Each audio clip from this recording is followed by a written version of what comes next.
On today's show, EU clamping down on AI or trying to, it could have huge implications. And is UK still part of the EU?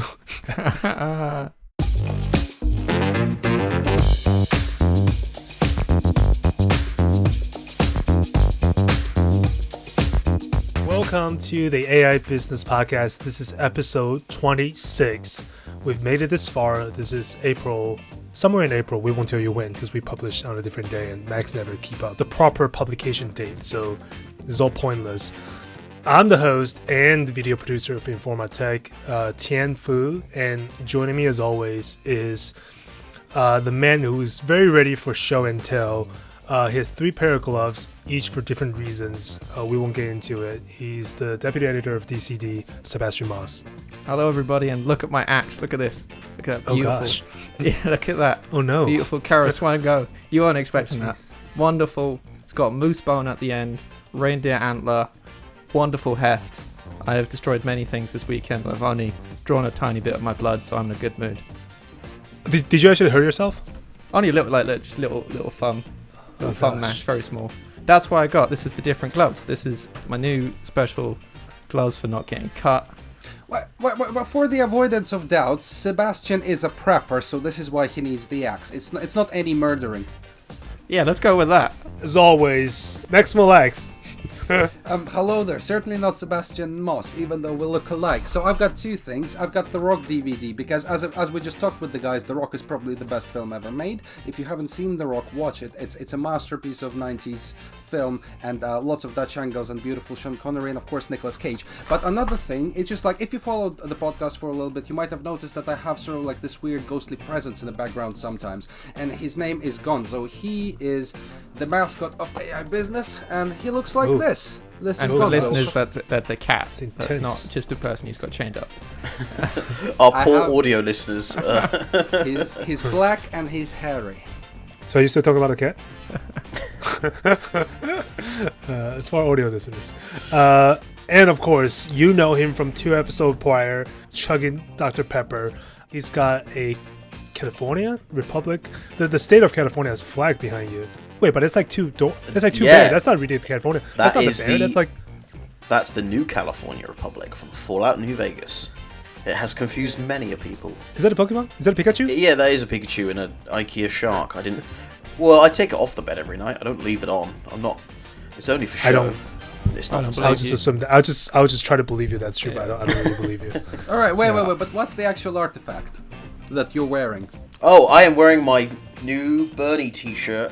New Bernie t-shirt? It is a new Bernie t-shirt. It has no respectable year on it, so no DNC can snatch away my hopes and dreams. Now here's the thing. Now I came in last because I also have now you Bernie bandwagon people who join in later. This is Bernie mug 2016. And I also got something different that I want to show because we're talking about movies. This is from a Secret Angel gift last year, and made by a girl named Tong Yi. So she creeped on and she made like 20 posters with my face on it. So this is They Shall Not Grow Old, the Peter Jackson documentary on World War One. You can find me in one of them. This is the custom made. She actually made like 20 of them, but I only found 2 in my drawer. She's actually an architect, and she's really surprisingly good at Photoshop. EU trying to make laws, trying to regulate AI and its usage, which, if you follow this show, we often talk about how lack thereof, there's just pretty much no rules, kind of free fall in the US because the invisible market hand and capitalism, according to our former president, 43, it's the best thing ever invented by anybody. So there's been very little rules, and it's working out great, depends on how you look at it. But the EU doesn't think so. So they are looking ahead, and they're like, hey, we have this responsibility being, I guess, the most progressive establishment in the world, and that people actually listen to and care about. So they're trying to get ahead and say, hey, we're seeing a trend. How can we prevent AI infringing on human rights, infringing on basic human liberty? So this can be something that potentially can go to law, but it requires a lot of conversation, which is what we're going to do now, to kind of break down a little bit on what it entails. So this has been kind of been touted for a while now. They said they're going to release, the commission rather, not just they, said they're going to release this sometime in mid-April this year. The draft regulation specifically states that AI systems that are being operated and sold in the block of the EU27 need to be categorized in terms of trustworthiness. So basically, there are 4 categories, the highest being unacceptable risk, and the lowest being no risk, and basically it just determines the level of scrutiny they need. So if your product comes under unacceptable risk, it's deemed a clear threat to safety and the rights of citizens and will pretty much be banned. And the most interesting thing that I picked out of it was the banning of, or near total banning of, remote biometric identification systems. It was deemed high risk, so not unacceptable. But law enforcement agencies will not be allowed to use them in publicly accessible spaces, which could be pretty huge. So obviously, this has only just been dropped today. It's going to take a bit of time. It's still got to go through Parliament, and member states have still got to ratify it. Obviously, the UK no longer one of them, so this will not apply to the UK. And obviously, member states will also need to make any national legislative changes in order to fully comply, should it come to fruition. You gave us an example of high risk. What else falls into a high risk category? Which, if I understand correctly, means that there could be use cases, but most of the time, there are very few exceptions allowed. Let's pick that example that we spoke about, the biometric identification.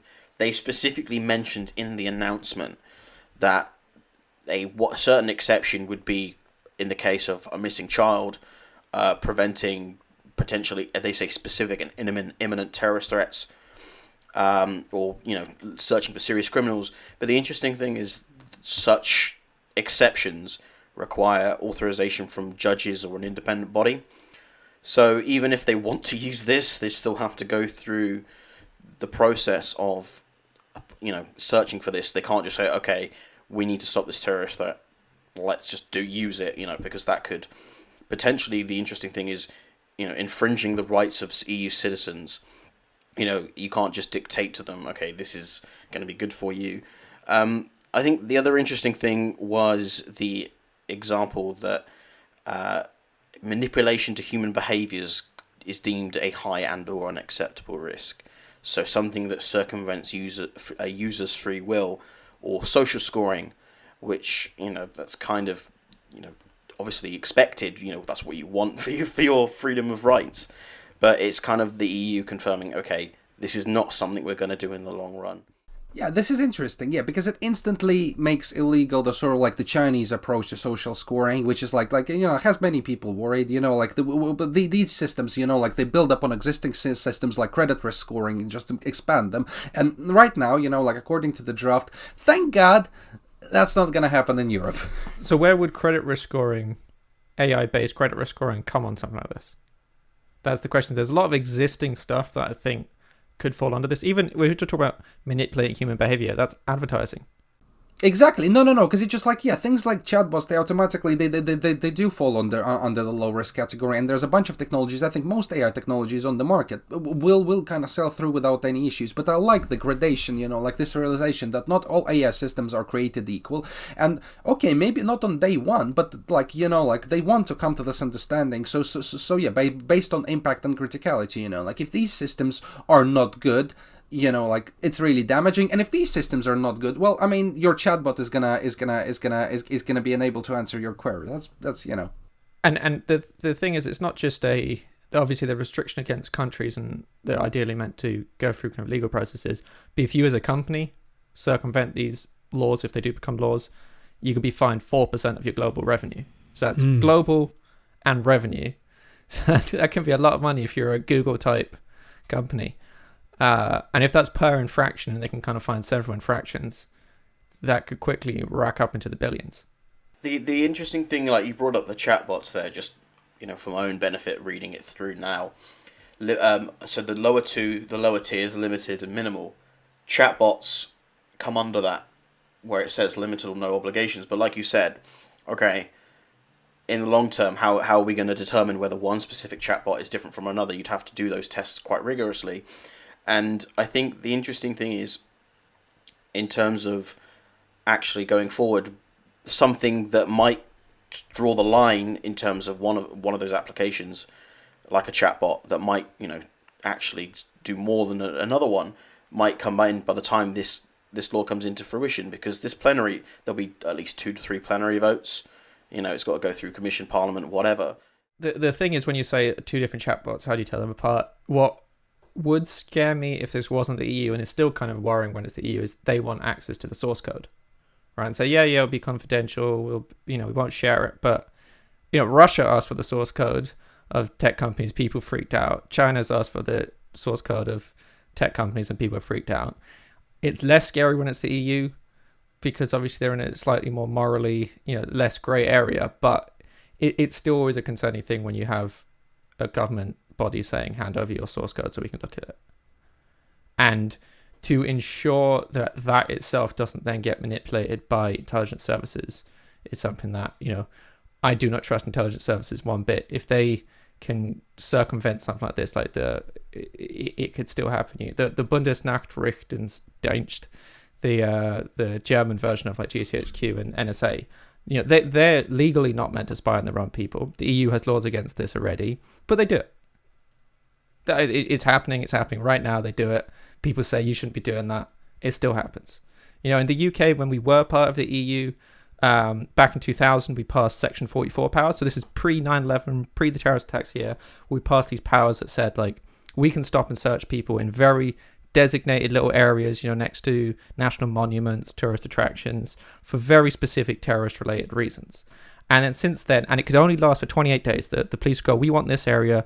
Court says, yes, you can have that area for 28 days. They've done that non-stop since 2001. And now everybody gets stopped and searched. Literally, you've lost your rights. Yeah. Well, in New York City, the big thing was stop and frisk, where police are allowed to stop anybody. This is during Bloomberg years, in which he's apologized over and over during a campaign in 19 and 20, because people, and he kept saying it works. Now, Detroit is one of the cities being highly covered by cameras and AI, tracking those faces. And the police said, well, we don't do that for no reason. But when we need to track down a criminal, and there's no limit, obviously. For them, there's always a criminal. There's always a criminal. There's always yeah, exactly. And they always use it. The EU had some really good, and it does have some really good data protection rules. And then a pandemic comes along where you're like, well, we want to force people to install something on their phone that tracks them and lets us know who they've been interacting with. And that makes perfect sense, because we need to see where this virus goes. And that took a long time for that to work out. How do we make that work with our data laws? So we see that with technology. How do you make regulations and law flexible and quick in a fast-changing world and fast-changing technology without it then being abused by Facebook, by Google, or Clearview? Well, exactly, because I think what governments are going to do with this, or want doing with this regulation, governments are a totally different thing. Public sector, if there are judges signing off on this, that's some oversight. I think the primary reason this was designed, and the primary reason we talk about it, is because the private sector needs to be stopped. These are the fines and these are the rules that are there to stop, for example, your bank from spying on you, because risk-based assessments are something businesses are familiar with. When you say, well, we're going to review you based on risks and the potential impact, that's okay, fine. We do risk assessments for everything. Why shouldn't we have risk assessments for AI? And it's just okay, it's an exact science, and figuring out how you're going to do that risk assessment and what constitutes risk, yeah, you're right, there's gradations. But again, we have the 4 levels. Again, you tell a business, you're on this tire, that means you need to do this, this, and this. There's a checklist. Again, is a language businesses understand. The difficulty is we need to see how many fines. GDPR is again a great example of a relatively well-written, relatively thought-out process, but it hasn't completely overhauled how these companies operate. There's still a lot of GDPR violations going on every single day. Most of them just get away with it, or if they do get fined, it's cost of business. Palantir could just get away. They can afford 4% of their global revenue to operate in the European market. I think there should be full-on bans. If you do this, then you're banned from government contracts in Europe. That'd be a much more effective way of making people pay attention. Yeah. Well, the other thing we kind of alluded to it earlier, that is the current ongoing battle between Facebook and Apple, which basically Apple just say, in the latest update in 14.5 iOS, we're going to say, hey, these apps are tracking you, you can turn it on or off. And Facebook got really hot.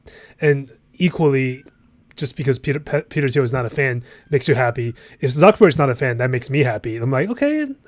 Facebook versus Apple is like when Nazi Germany turned on the Soviet Union. You're like, yeah, they can both go at it. I'm not, happy with either of them. But the point is not like one is good versus the other one is bad. The point is when these companies go head to head with each other, they're going after their own benefits, because Facebook doesn't want Apple, because apparently their iMessage, their messaging app, has been a threat to all the Facebook's WhatsApp and Messenger and whatever. And Apple sees Facebook as a threat to their privacy clause. So when these companies go to, I feel like it's even more effective. Now everybody's suddenly aware, oh, right, these apps are tracking me all the time. And this, without the government even does anything, they're bringing this argument. Now this argument surface, and now they're going. The funny thing is seeing these companies, seeing Facebook putting on whole page ads, going, and it's like, we care about you, and this is about small business. It's like, no. When this battle surface, I see that even being equally, if not more effective than a law that may or may not protect us in the future. Now, I'm not arguing that say this company should just when the industry regulates itself. That doesn't really. It sounds like. Yeah, no, but also that we like, have reached a level where corporations just need to battle it between themselves, and the governments have no business kind of like right. doing that. Right. For what it's worth, it's at least enjoyable to watch. That's what I'm going to say. I'm not going to say it's working, but then it does make people aware. And I think for Apple's argument in saying like, well, if you want to be tracked, fine. But in the fact is they know nobody wants to be tracked, and they know they're screwing Facebook one way or the other. But then I'm just, as a consumer, which we all are, we're just like, okay, let's see what happens. So in some way that's more immediate and effective in the short term. Yeah, I mean, a Facebook versus Apple is always going to be more interesting for the consumer, because it's consumer brands who are constantly messaging to consumer publications and making sure it's a very consumer-based thing. Whereas the EU is an incredibly boring entity, because it's super bureaucracy. This is a 108-page document that's going to go through tons of rewrites and various little chambers of EU ministerial politics and government politics and votes. It's interesting because a lot of this work on this current thing is being spearheaded by Margaret Vestager, who previously was best known for being like the European Union's champion against American big tech. So EU has the double-edged thing of they as a culture, Europeans generally care more about privacy, but then also as a culture, it's easier to be worried about a giant tech corporation if it's a foreign thing. And obviously here in Europe, it's mainly American corporations, and that adds an extra layer of, do I want this American corporation spying on me? We weren't a big fan of all the things you've done in the past. Do we want you guys watching us? So she did find these companies, but again, realistically, her big campaign against big tech, has it made any significant change to those companies and how they operate? Right. Wasn't her big thing, clamping down on tax fraud? And it was tax fraud. It was Google abusing its market dominance with its search engine, and the changes Google did to try and unbundle Android. It's still ongoing, but it again has not really made any difference to the way. But it doesn't go far enough. We can all see which pathway this way of corporate surveillance is bringing us, where it's going to end. You don't need to reference Black Mirror to kind of work out. It's quite obvious, and small slaps on the wrist won't change that.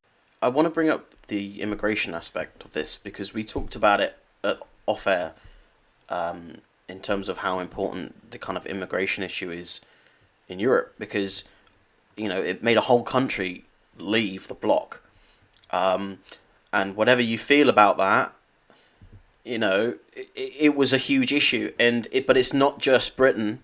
Italy and Spain have huge problems with immigration because people are crossing the Med, and they're trying to push back on it, and you've got a lot of Italian ministers who are losing their minds over this issue, and they're probably wanting to, maybe use some of these systems to process migrants who make it across. And the actual leaders of the commission have gone, actually, we don't want you to do that. And this is something that I'm thinking might actually cause some pushback when it goes to plenary, whenever down the line. for all we know, these kind of algorithmic systems are already out there and being tested, because that was the case for Clearview. Nobody was aware of the extent of government access, U.S. government access to Clearview until who did that massive investigation? It was Vice or Verge, one of those fancy New York Times, I think, fashionable publications. So was it okay? Less fashionable. And then BuzzFeed did one as well. Oh. Right. So the underlying thing I'm spotting is that EU is big, and it's actually more complex than American things. And for the most part, to me, it looks like it's aspirational, and but then just because what you're saying, Max, too, where like just because it's aspirational doesn't mean it's bad. And when other people follow, that means it's not just aspirational anymore. It can be meaningful for people who will be affected by it potentially. So the best we can hope for is somebody trying to put up a draft, because somebody just need to do it first, and for the rest of us to look at it and pick, either you want to pick it apart or agree with it, but that's up to you to see what you want to do with it. I think this is much better than, say, their efforts on cookies that has just made scrolling the internet an intensely frustrating experience. This looks better.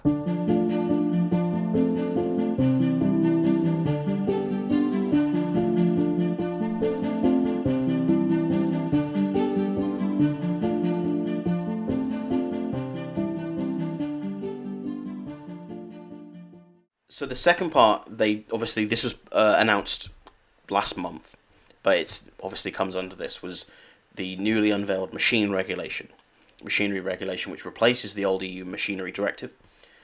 And in that new regulation contains provisions which ensure, quote, the safe integration of AI into machinery. Now, a lot of automation in factories and general business is already there, and it's already operating.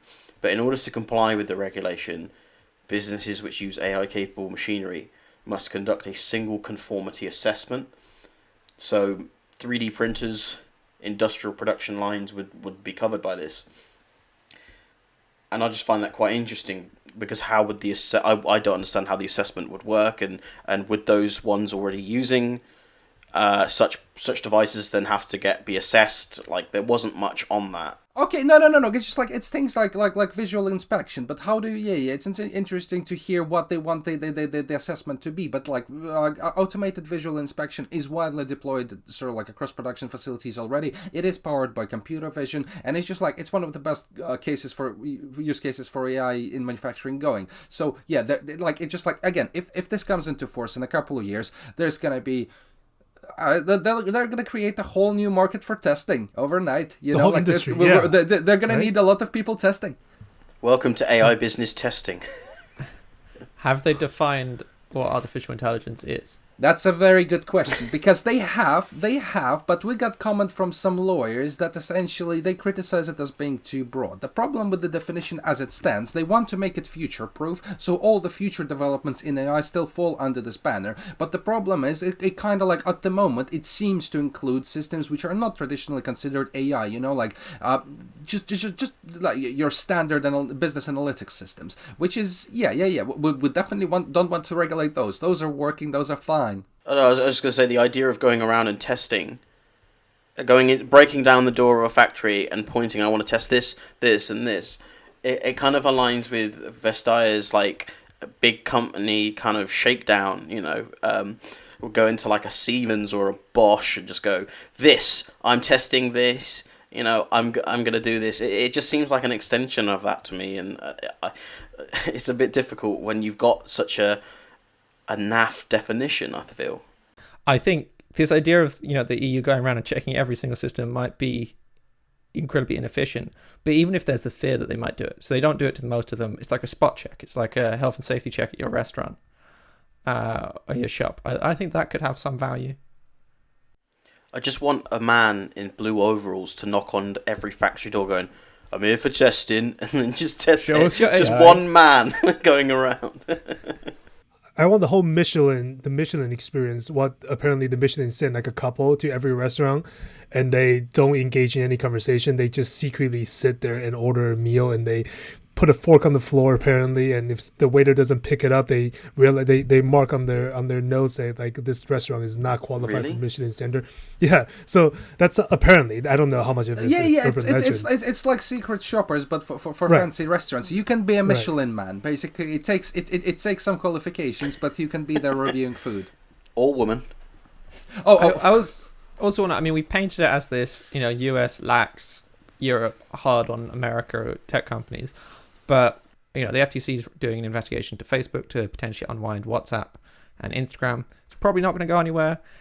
Probably America is going to be lax, but there is still a small pathway to an America that clamps down on these corporations, like it clamped down on Marbell back in the day, like Roosevelt did a long time ago. It can happen, and that would open up competition, it would open up innovation. And then when you have companies that aren't defending these business models that are all about mass aggregate data collection, and you say, look, clean slate, anyone can run for it, but here are the rules for privacy focused technology, then new companies can come along and build upon that. Right. I think people often use the Break it example up. of when the government broke down AT&T into 3 different companies, in I think late 90s. I could be wrong. I actually know friends who were laid off that day, on the day off, because there's police line up. Whenever when they break up a company, when the U.S. government deem you to be too big, you're way too big for the government to even look at you in that way. And unfortunately, that has not been done to any of the tech companies. And I think, Seb, you like to talk about the Obama years, right? He was close to all these people, and that's. Now the tides are turning. Now people are looking at them. There's a conversation to be had, and I think it's actually being had right now about whether to break up those companies. And yeah, and I swear AT&T was broken up once before. So it was when 1982. it was the Bell company, right? Yeah, 1982 was the big breakup. Or when it was, And then when and then it mandated, grew too big 1984 again. was the actual. and they breakup. never, they never fully recovered. We talked about many kind of assumptions, what it's gonna do or it's not gonna do, but there is one thing that it's gonna achieve 100%, and this is more AI specialists in public sector. Because managing this process will be impossible. Like developing this strategy required, like a lot of AI experts, kind of like ratifying it, putting it like through parliaments will require AI experts. Every single member state, they're essentially like local regulation agency, right? Whatever that ends to be like named, will need AI specialists. And this is great. This is great because, again, EU has a head start on getting more AI specialists into public sector. And I think that is a beautiful, beautiful thing, because to get to grips with these systems, we need to know how they work. And like your classic politicians, they're so far behind on this. We need new people. We need experts. But the hard part is doing that without just getting what America has, which is the revolving door, where you go, who's the expert in Google's AI? Oh, this guy at Google. And then he's the whole time working there going like, boy, I can't wait to work at Google again. Right. How hopeful are we? That just end this conversation on the barometer of hopefulness. Ben, like from 1 to 10. How hopeful are you? No, don't ask Ben. Ben has a Bernie shirt, Don't ask him about hope and He's expectations. looking young and hopeful. He hasn't been beaten by the world yet. Oh, I've been beaten plenty of times. All I will say is, no matter what happens, I'm going to have to sit in tons of boring hearings for months on end about this. Okay, so don't complain about you. Don't complain about at least your job. you know Don't make it about... what fate awaits you. Yeah, because this is totally what you're doing. Absolutely 100%. Okay, Max, how hopeful are you? I am hopeful because I generally respect EU as an institution, and I've seen what they've done with GDPR. Sebastian? I think this is going to be ignored by intelligence agencies and migrant agencies, but will have an effect on kind of top, big corporations that are trying to win normal contracts, sell Microsoft Office at the same time. It's going to affect those guys. If you're a small Clearview type company, you've got nothing to lose by breaking the law or living in the grey area and then hoping that your intelligence agency friends fight the court cases for you. So it's good, but it's not as good as it could be. Well, that's everything in life. So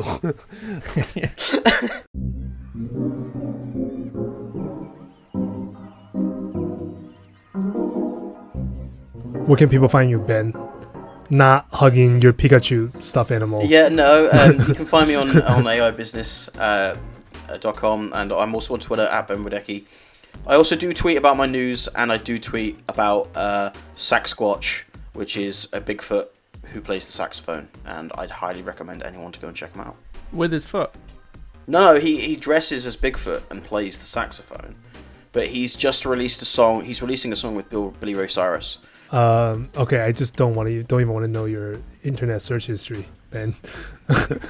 With all that information you disclose about yourself. Instead, when you're not axing somebody with your axe, what are you doing? Where can people find you? You can find me axing Skinning things any in the animals. woods. Yeah, you can find me in the woods, or you can find me on Twitter at SebMoss. Or, and I found this hilarious. So, in a previous episode, I spoke about how I wrote about the Capitol Hill attack in January, and I'm still getting hate mail. It's glorious. Got one the other day, and I'm just like, wow, these people they're bigger fans of my work than my family. So thank you for your love and attention. That's how we share. I'm also mostly from Americans who are passionate about. Oh, completely Americans. Yeah, that's how yeah. we do it. Yeah. You guys love me. Did Frederick Brennan tell you who's Q yet? Yeah, it's actually Max. This is getting edited out. I don't want my secret identity revealed. Max Mollax is Q. Max Mollax is Q. And when you're not doing Q drops, where can people find you, Max? Yes, you can find me on AI Business on Twitter under Max Smollax. Pop something in my email and I promise I will give it a read, but don't pop it in twice or 3 times because that's what bad PRs do. Yeah, they always do that. And now they're very personalized. Like, hey Tian, you didn't respond to my last email. I'm like, oh yeah, this is important. Like, wait, who the heck is this?